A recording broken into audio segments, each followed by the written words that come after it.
residents of the Limehouses in Charleston. It's about a 4,000 acre piece of property there, pretty well off. Is your cousin or who's this? This is just a place for them. It's on the Pleistocene older shore face deposit. This is probably elevation-wise would be the Princess Anne, if I had to guess. That's not the original house. The Northern troops burned down the original house when they came through here. Remember, Sherman came through Atlanta, burned Atlanta, went down to Savannah, captured Savannah, then he went up to Columbia and burned Columbia. Well, on his way to Columbia, he burned everything they saw pretty much. They burned up the place down here. So that's a fairly new house, probably built in the 1900s, something like that. Really cool piece of property. I did a project for them one time looking at some peat projects, some peat deposits. They've got like brick horse stables and a big polo field and all kind of stuff.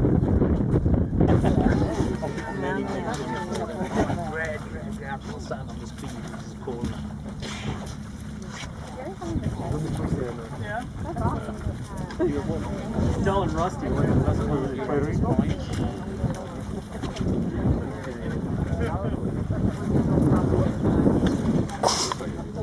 That duct tape didn't last.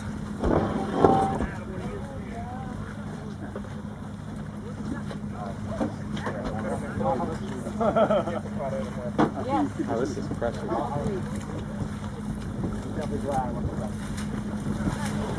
Yeah. Yeah, but the shoe's still there.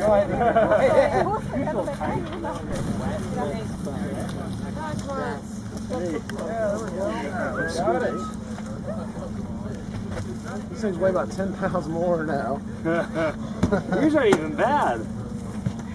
That's because I walked on the grass on the way back. You stayed above the mud. I just ran through the mud. Grass like keeps you up. Hey, half the marsh came with us. How are you doing? My husband was the heroes today. Yeah. You would have been down. We have to shut up.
That's how you do it the holiday party.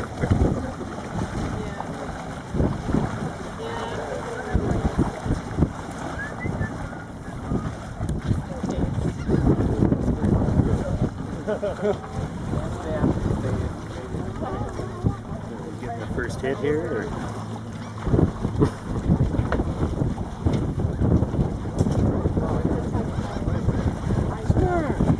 Bend over and Oh, sure. Really? I did not. Picture. Likely excuse. Yeah, there you go. That was good.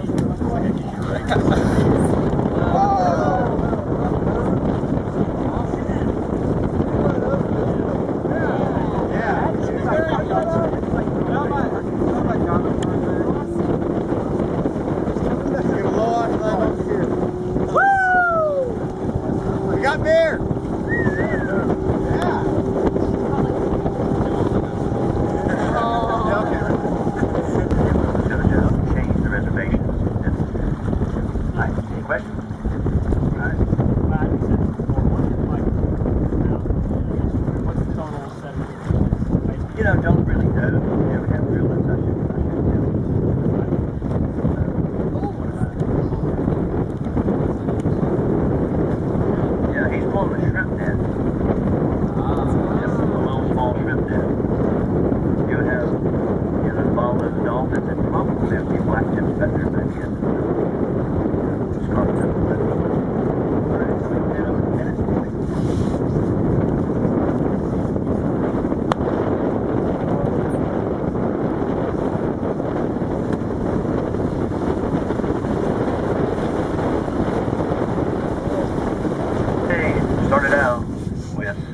breakfast burritos.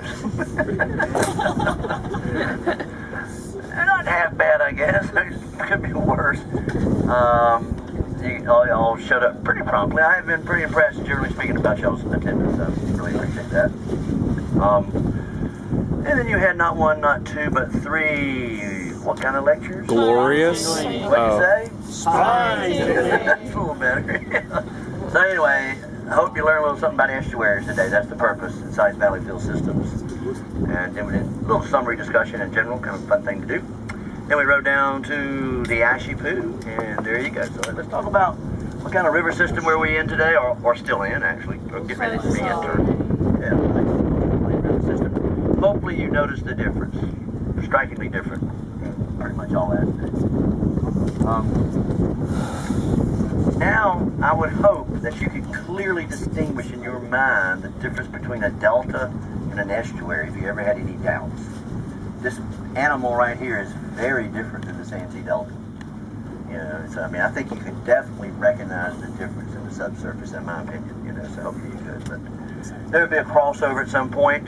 You know, valley's a valley kind of a thing. But hopefully you could distinguish, for, you know, to benefit yourself in this sense of trying to work with animal.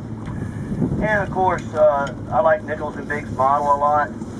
I think it's very representative in a general sense of estuaries. I think they did a real good job with this a long time ago, back in the 80s. So keep that in mind.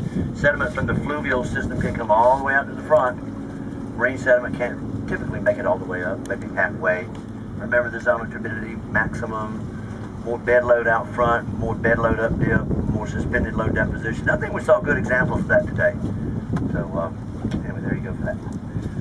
All right, talking about our experience today, it started in the upper part of the estuary in the Snuggety Swamp. It's very Y'all did a pretty good job in the old Snuggety Swamp. It seemed like you handled it pretty well. I don't know if I like it better with water in it or not. When you come out with water in it, you're a lot cleaner, but it's kind of nice to be able to see where you walk. So anyway, but Jim Staub did a real good job studying the Snuggety. It's about 15 foot of peat in places. Would end up being maybe a couple of feet of coal, and it would be associated with mudstone and associated with the older shoreline deposits.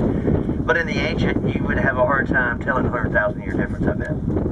You know, the time scale that y'all work with, you know, you might could tell that it's different sea level stand, which would make sense, I guess, depending on size. So you put all that together again. All right, next. And then we went down a little ways, went to the old hole in the wall, and Neil Wicker. Let's give Neil a round of applause for a great grab sample. I was totally impressed. Next time, bring a shark tooth. Yep, he actually was on his game today. About like I hope the U.S. is on their game on Tuesday they're playing, whatever it is. But anyway, so the hole in the wall is interesting to see the variation in facies over such a small aerial distribution.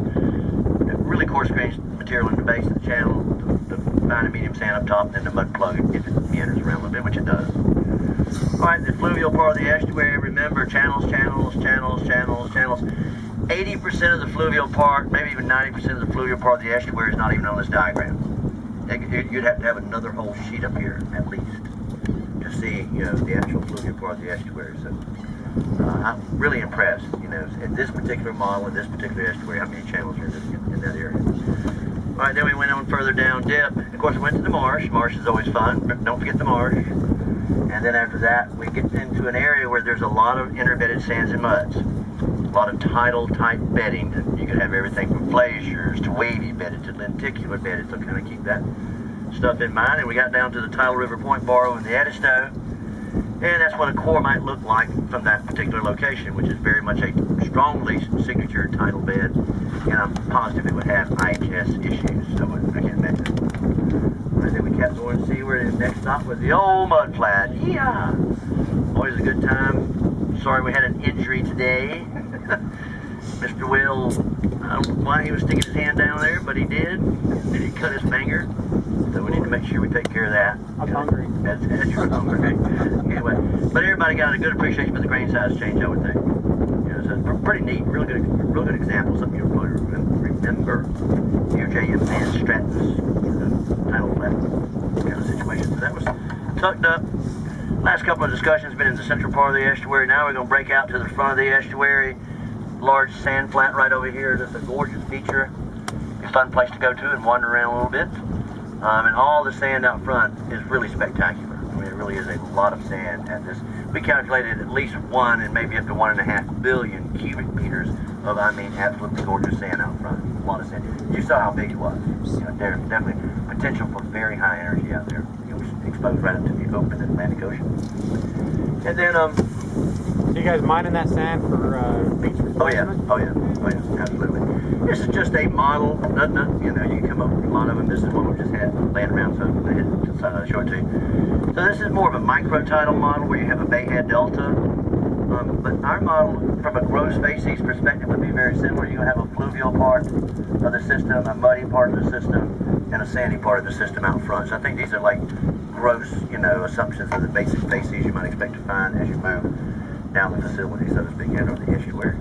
Alright, so, unfortunately, every field trip has to come to an end. Got to go back to reality. And of course, we started out the other day up on the Congaree River Alluvial Valley. The trenches that day were out of sight, and it was hot. Very much a very good effort by the trench digging team. Next day went to the Santee Delta. Got to see most all the Santee. Got to run off at the very end with some weather that was potential, and we made a decision to leave. But got to see everything. I think 99% of it. Then of course Price Inlet. Always a lot of fun at Price Inlet. Everybody loves the Price Inlet Day, I think. I never have had a person that complained about Price Inlet. And then you have, of course, the Cuspate Forelands. Kind of a different day, but an interesting day. And now we had the core layout, and now we're down the estuary. So you guys got to do a lot this week. You got to see a lot of different lasting deposition. Right. So the game plan is